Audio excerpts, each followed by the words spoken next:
Coming up on BCSC360, BCSC Superintendent Dr. Jim Roberts is in the studio to talk all things BCSC. We explore the idea of diversity in education with Tony McClendon. Josh Burnett from Celebrate Columbus sits down with kindergarten teacher Gracie Patino. And we debut our new segment, Ask Dr. Roberts. All that and more coming up on BCSC360.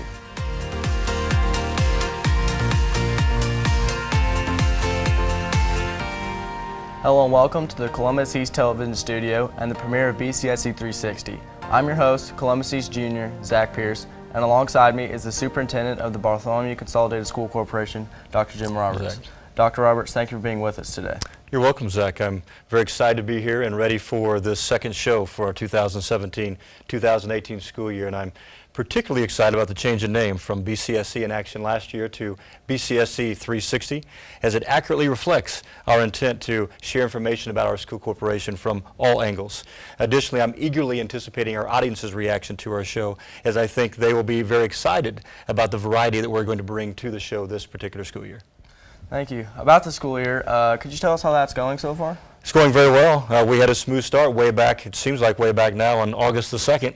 About a month and a half ago, we've continued to move ahead without too many hiccups. I do have to thank our nearly 2,000 full and part-time employees for what they do every day and making sure we have a safe and productive learning environment here for you all. And we have nearly 11,600 students in our school system, pre-K through 12, that we try to take care of every day. And then in particular, I would like to thank our over 100 bus drivers that cover over 4,300 miles each day to get our kids to and from school safely. This group is the very first ones to see our kids each morning and basically the last ones to see them each evening. So I want to thank our bus drivers as we get moving on into the rest of the school year. Okay, thank you. The student population of BCSC is a very diverse and inclusive community. 57 different languages are spoken throughout our school system, so the issue of cultural responsiveness is always a priority. With recent protests over race and culture receiving so much attention throughout the country, it is important to understand just how this is impacting our schools. With more, here's BCSC 360 Special Correspondent Josh Burnett from Celebrate Columbus.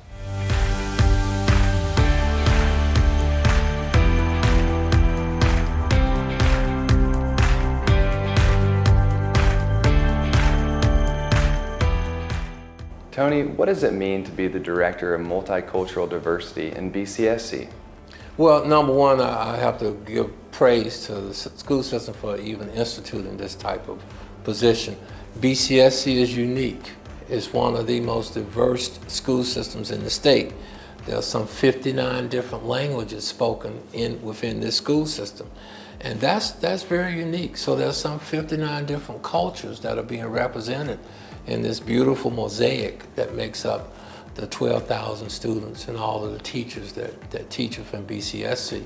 And this position sort of stands in the middle of that to keep all of those ideas, to keep all of that uniqueness forefront, present, and to work with individuals, administrators, whatever the case may be, in resolving issues, coming up with innovative ideas for how to promote this type of uniqueness, and keeping the level smooth. I work with some good people, and that makes it a lot easier. There's good teachers and administrators in the school system and within the administration here. In the world that we live in, why is it now more important than ever that we promote multiculturalism, diversity, and inclusiveness? Well, today America is not so much a melting pot as it is a mosaic, where you bring together these different colored pieces of glass or stone or whatever the case may be. You bring them together and then they form this beautiful picture. But you have to step back to be able to see the full image. Well, in that mosaic, ethnic integrity is maintained. Racial integrity is maintained. But you all come together and form this great picture. This is America today. We start teaching our future leaders right now to live in this type of world. How can we as a community support and promote this effort with you in BCSC? You know, the easiest one to say is get involved in your individual schools, where your children go to school, whether it's at the elementary school level or the middle school level or high school level. Get involved. Participate in the parent-teachers conferences. Be aware of what type of things are being taught to your children from a curriculum standpoint. Never fear asking questions. Never fear, and I'm speaking to whether you're a parent of a minority group or a non-minority group, never fear to ask questions. Get involved. Get involved. That's the most important thing. Get involved at the school level and at the community level. And that's how you encourage programs like this. I'm joined once again by BCSC Superintendent Dr. Jim Roberts. Dr. Roberts, why is cultural responsiveness so important to public education? Thanks for this question, Zach, as I believe the importance of being culturally responsive in our schools is very undervalued. When I think about us as a public education system, it is our duty, our primary responsibility to educate all students, every single one of them that walks through our doors, and regardless of what they bring to the table. And this makes the ability to demonstrate cultural responsiveness extremely critical, regardless of the makeup of any given school system. When I think about the school systems in Indiana, we have a lot of rural school systems where those systems might not perceive themselves as being very different, very culturally different, and may not see the need to be culturally responsive. But when we look at you and I, for example, we look very similar, but we might come from different backgrounds. We have varied experiences, and it's important for our teachers to recognize that and know what we're bringing to the table, and that can help us learn better. In our school system here at BCSC, we know that we are very, very diverse. 72% of our population is white, 28% is not. So we have a very different situation in terms of the varied backgrounds, languages, nations that our kids come from. And so perhaps even more obvious of the need to be culturally responsive within our school system. So we have the duty, the obligation to educate all of our children to the best of our ability, and one way to do that is recognizing the cultures, the backgrounds, the experiences that each of our students have. Is there anything we can do as a school corporation to help with this issue in the community? We certainly can, Zach. I think regardless of the degree of differences, we have to make learning relevant and meet students where they are, which does mean being very intentional in our efforts to include students' cultural references in their learning experiences. And that's by acknowledging, responding to, and celebrating the fundamental differences that our students have. As a school corporation, we are fortunate to have already embraced the idea of an instructional framework called Universal Design for Learning, or UDL. UDL embraces the differences of our students and provides for multiple means of engagement, representation, and action and expression. And in order to practice that, we have to invest as a school corporation to make sure that universal design for learning is being adhered to. And we do so by making sure that our staff members have the proper resources in place to implement properly UDL, as well as support and training. And then we do hold them accountable. Up to 50% of a teacher's evaluation is based upon how they implement UDL in the classroom, and demonstrating cultural responsiveness is a part of that evaluation. Thank you.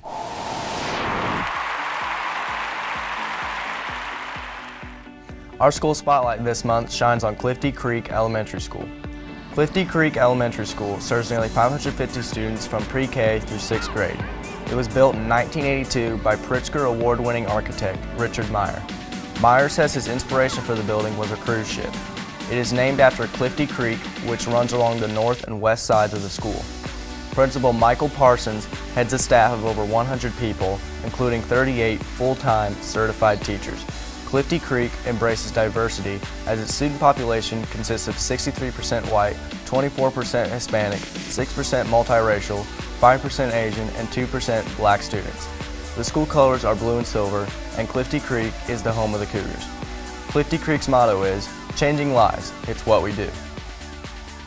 Dr. Roberts, as an administrator, what is your favorite thing about Clifty Creek Elementary School? Well, Zach, I have a lot of favorite things about all of our school buildings, and Clifty Creek is no exception. So given that, I don't know that I can come up with one thing that I like most about Clifty Creek, but I do have a quick list for you. I do love doing book buddies every Tuesday. I have 2 students I work with, Eden and Chesty, and that's really cool. I've eaten in the cafeteria several times, and I think the food is awesome. The staff members there are wonderful and caring people who do a great job with our kids. The diversity of our students is really neat in that building, and I like that the building was designed to look like a cruise ship. That's very cool. BCSC360 went to Clifty recently and sat down with one of those teachers that makes Clifty Creek such a great environment for learning. Once again, here's Josh Burnett of Celebrate Columbus.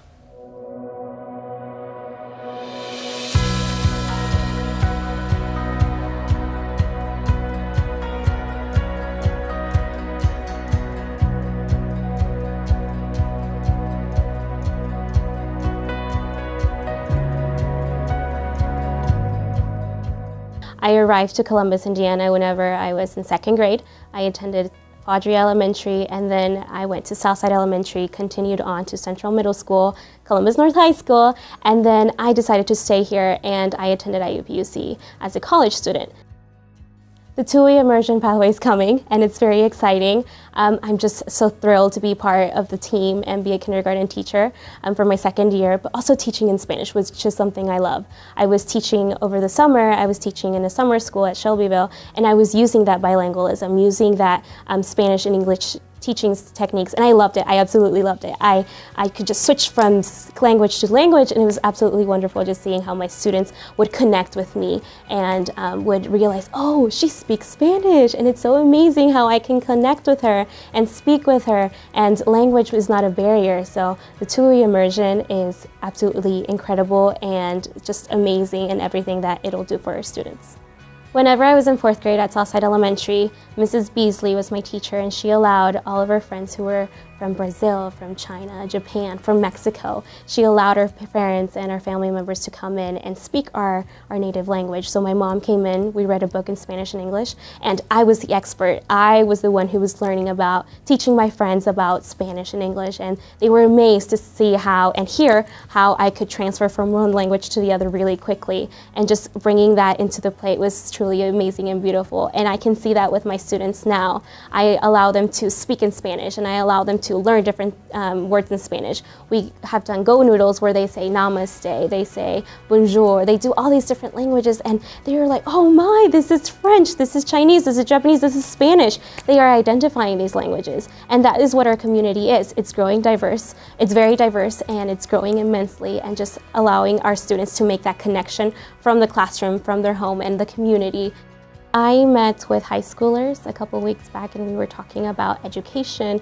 What's my next step? But you don't start thinking about that once you're a senior or a junior in high school. You start early. So if you're out there thinking about what is my next step? What can I do? What is in it for me to become a teacher, a doctor, a scientist?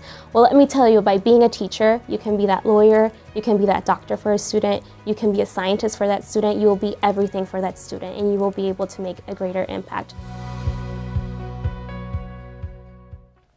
Dr. Roberts, with two-way immersion starting at Clifty Creek for the 2018-2019 school year, why are teachers like Gracie Patino important for the success of the program?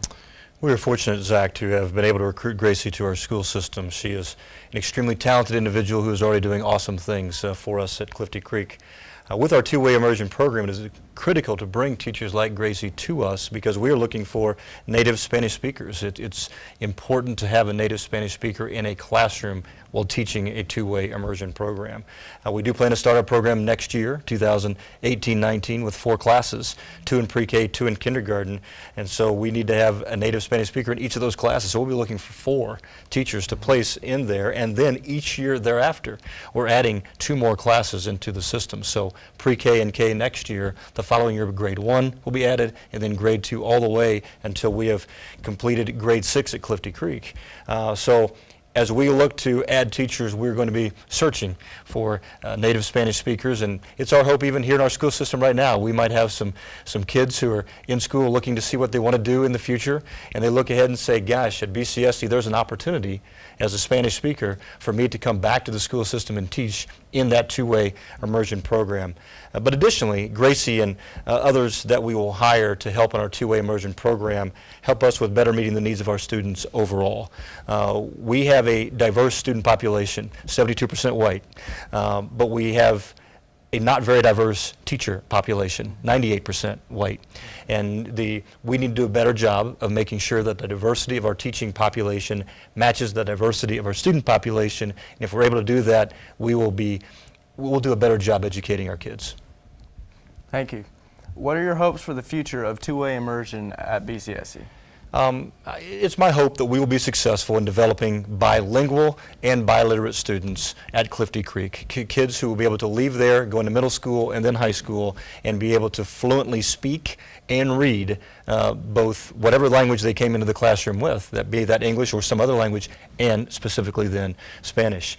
And with Clifty Creek serving as our first model of this program, it's my hope that it'll be wildly popular, that kids, parents will be attracted to the program. We'll bring in students from all over the geographic location that BCSC serves, but also then it'll be so successful that we are forced to expand the program into other elementary schools and not only continue to add Spanish or have Spanish as a part of that, but add other languages so that we have a wealth of opportunities available to our kids, to our families in Bartholomew County.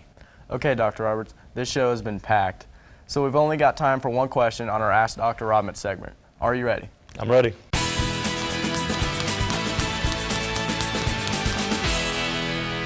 Okay, this question comes from Lindsay Van Zant. Her question is, Dr. Roberts, how do you try to encourage and motivate teachers when many feel like the creativity and passion has left the classroom and they are left to teach to standardized tests? Wow, Zach, Lindsay's question is very thought-provoking, as encouragement and motivation for our staff members are extremely important for us as leaders. Without question, standardized tests have dominated our educational landscape since the advent of No Child Left Behind in 2001, but given that, we have to appreciate their importance while still bringing energy and creativity to the classroom. It's quite the balancing act, but I know that I didn't get into education in order to have students do well on standardized tests. I got into education to make a difference in their lives and to make sure they do well in real life. And so it is contingent upon me, I think, and the many other leaders that are in our school corporation to make sure we're modeling proper creativity and passion. We're demonstrating how to balance the known impact of standardized testing with why we all entered this profession in the first place. We're trying to ensure that we have a proper amount of resources available and we're providing ample opportunities for training. And perhaps most importantly, we're finding better ways to recognize and even compensate our teachers for the outstanding jobs that they do. I want our scores to be good, but I know that if our teachers and students feel good, that we are being successful in meeting the needs of both of those groups. Thank you, Dr. Roberts. That's all we have time for on this edition of BCSC360. Be sure to tune in the first Sunday of every month at 6 p.m. as we continue to give a 360-degree look at your school system. For Dr. Jim Roberts, I'm Columbus East High School Junior Zach Pierce. Thank you for watching.